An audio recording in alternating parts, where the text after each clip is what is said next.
The Answer.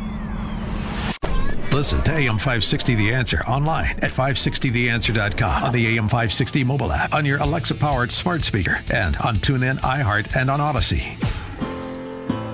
Insert Democrat socialist here. Runs the Democratic House floor. Nice. For 30 plus years running.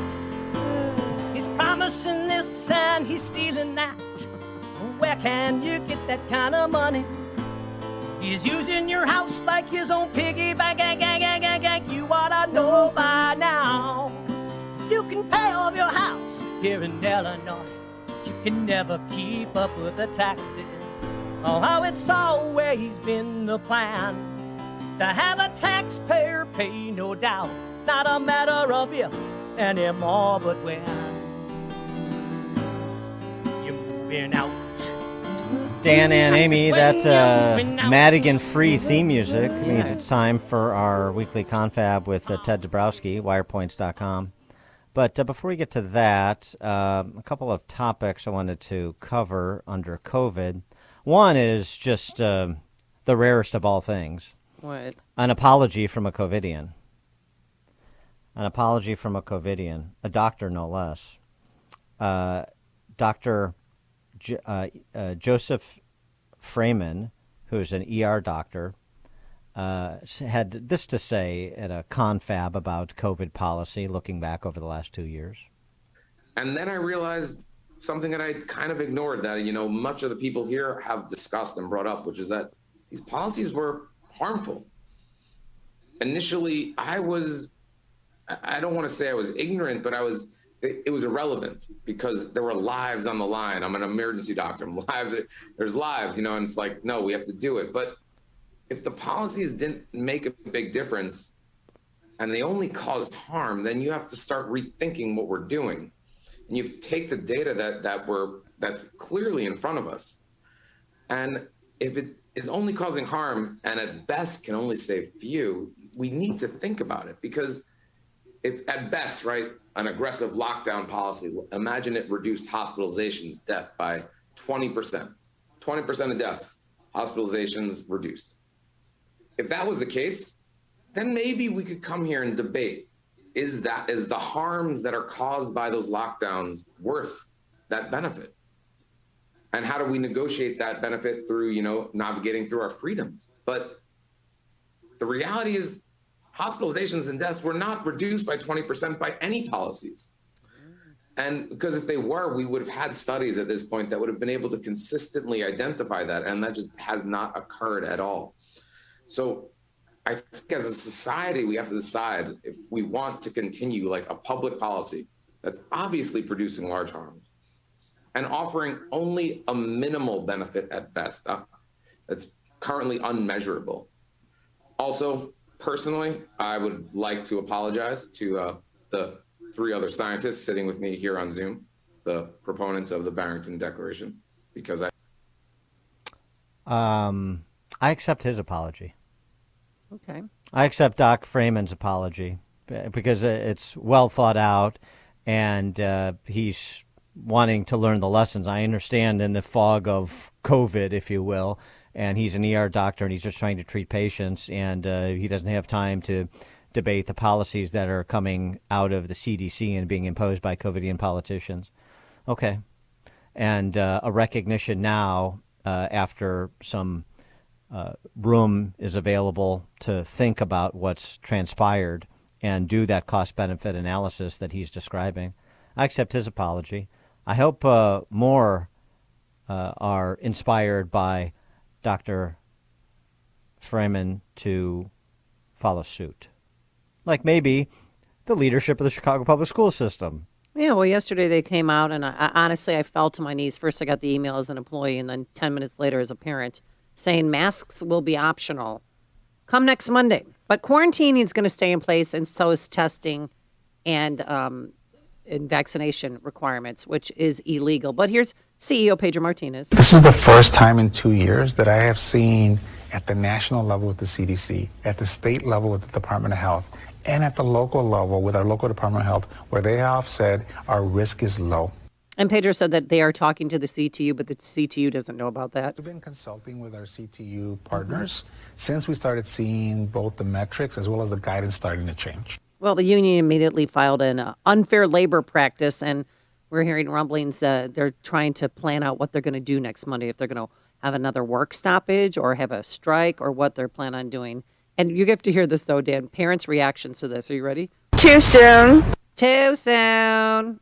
I want them to keep the mask on still because the virus hasn't gone away. I'm okay with it. It seems like the rates are declining in the city, so and it's if the kids are comfortable, I'm comfortable. How about this? We finally have a choice if our kids want a mask or not mask. How does that sound? For more on all this, pleased to be joined by the aforesaid Ted Dabrowski. Ted, thanks for joining us. Appreciate it. Good morning, Dan. Good morning, Amy. Well, the Doc Freeman apology is rather encouraging. The CPS response, even though they're last across the finish line with respect to this mask mandate, less encouraging.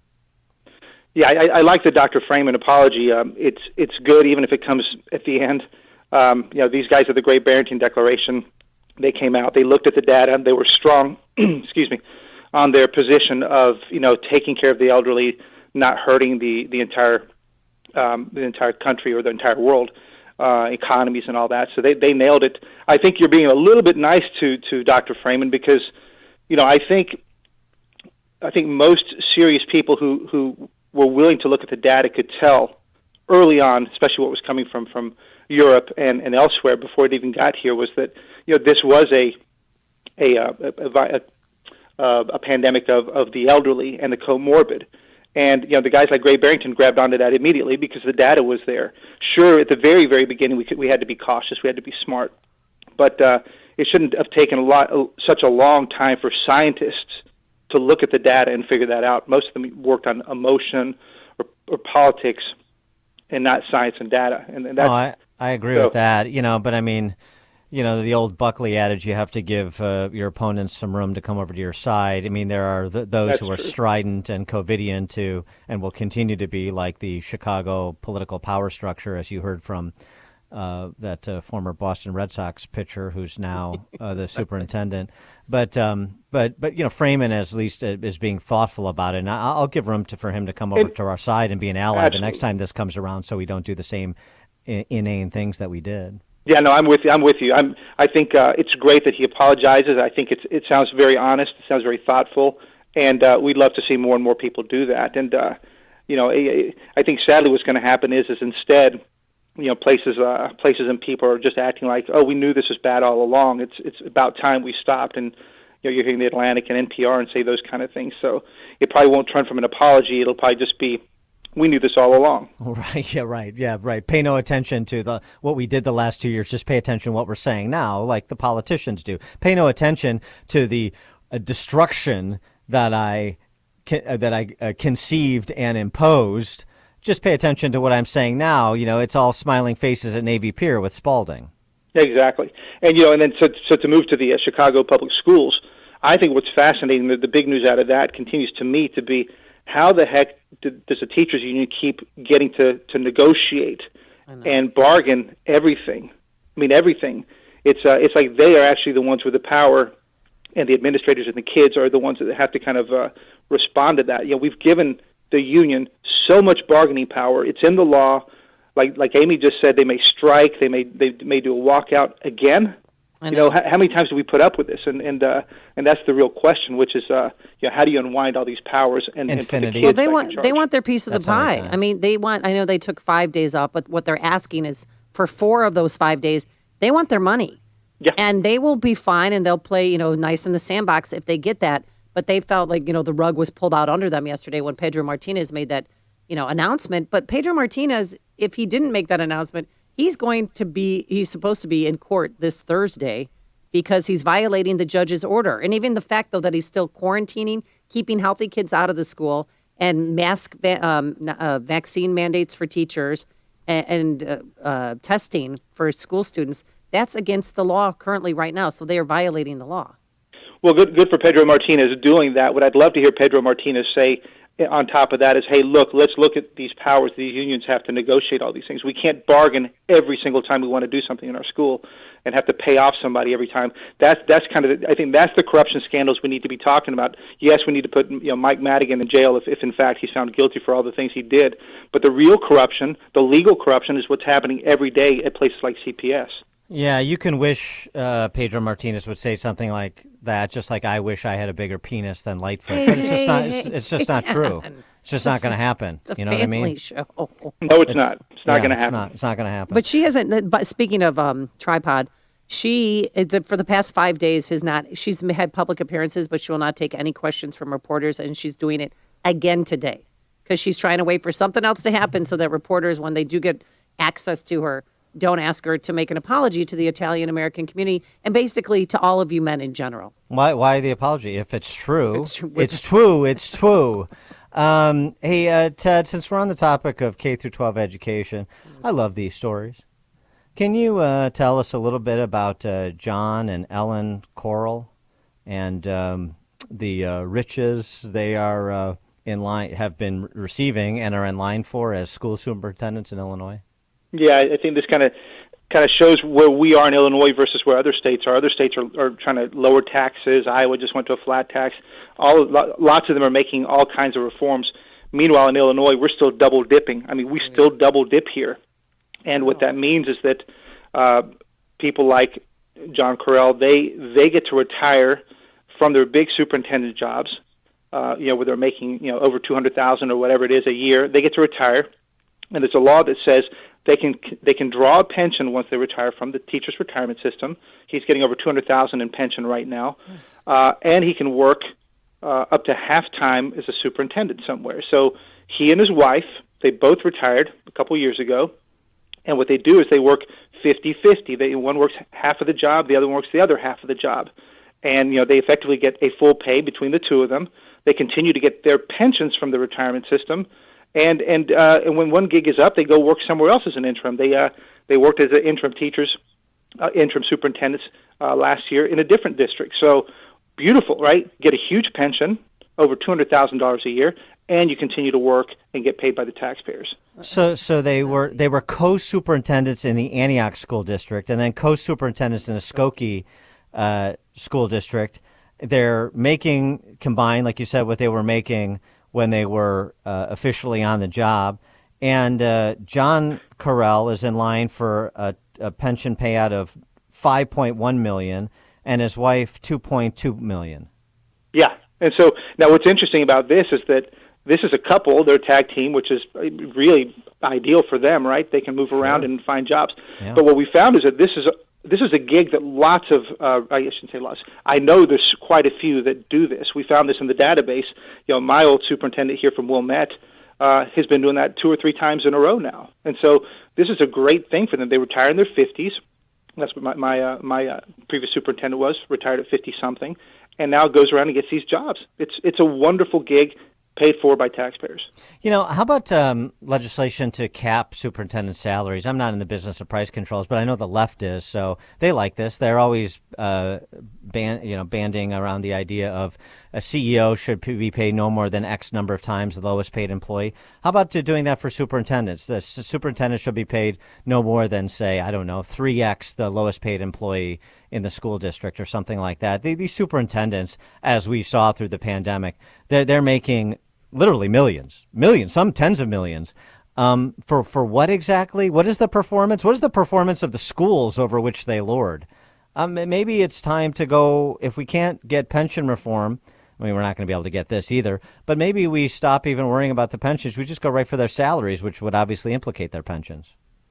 Well, yeah, the numbers are phenomenal. I think I'm going to pull something up right here on an upcoming paper we have, but you've got superintendents making in the 300,000s, and you've got the reading ability of their kids in those districts at something like 10 or 15%. Right. That's happening. I think like in Waukegan, the superintendent there is getting $306,000 in annual salary, and only 18% of kids at the school can read at grade level. It's even worse in Dalton, where this guy Kevin Nolte is getting $390,000 total compensation, and 10% of the kids can read. And so we've got a really messed up system. Dan, I think to your point, that's an interesting idea. The other thing is we have 852 school districts. So that means we have all these superintendents making lots of money.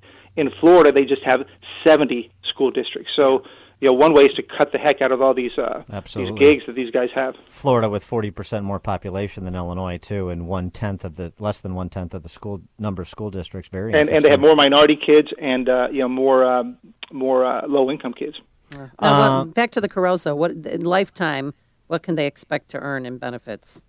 Yeah, so John's worked a full career, so he'll get something like $5.2 million if he lives to be 84, 85. I just said. 5.1 and 2.2, so 7.3 between the two of them. Yeah, and teachers will live longer than the average lifespan because they have indoor jobs. But before we let you go, I have to chuckle at Spalding, the governor of Illinois. You may have heard on Mike Scott's newscast. He's touting ethics reform. Mm-hmm. That's going to be a centerpiece of his reelection campaign, ethics reform. So I say to Spalding what I said to Kirk Dillard back in 2009 when he was touting this landmark bipartisan ethics legislation in the gubernatorial campaign that cycle after in the wake of Blago's political demise. So how's that corruption busting going, Kirk? So how's that corruption busting going, JB? Yeah, I don't count on much, right? We just saw the last bill that passed, where the revolving door, they didn't really close it, so people can still revolve back and forth. After 6 months, there's very little done on that, and so if he's going to say it now, again, it's just campaign stuff, right? How about a law that says if you're a politician, you can't become a lobbyist? Yeah, I think something like so simple like that could start. Yeah, or you got to have 3 years between the period or something like that because it's just abused, and I think it's you look at the ComEd scandal and all that, you understand exactly how these things work. That's exactly right. That's a good example. Ted Dabrowski, President, Wirepoints.com, all things Illinois policy related. Ted, thanks as always. Take care. Thank you, and he joined us on our turnkey.pro answer line. Hear about the big stories of the day, then talk about them right here on Chicago's Morning Answer on AM 560. The Answer. Are you growing your manufacturing team this year and need new employees? Turn to Monarch Technical Services in Rolling Meadows. They've been leading the Chicago staffing industry for manufacturing and engineering since 1987. You'll appreciate their vetting process. They meet every candidate in person to interview and test for specific skills. Monarch assesses experience by using blueprint, shop math, part measurement, and CNC program exams. Their quality skills assessor was once a plant manager who worked on manufacturing equipment, so he recognizes who has the skills necessary to fit each job requirement. Monarch Technical now offers a 30-day free trial with any day one direct hire. This allows you to make sure direct hire employees are fitting in before fees are paid. And they have a unique fee payment option which allows the finder's fee to be paid in 6 equal monthly payments. If you're growing your manufacturing team this year and searching for exceptional talent,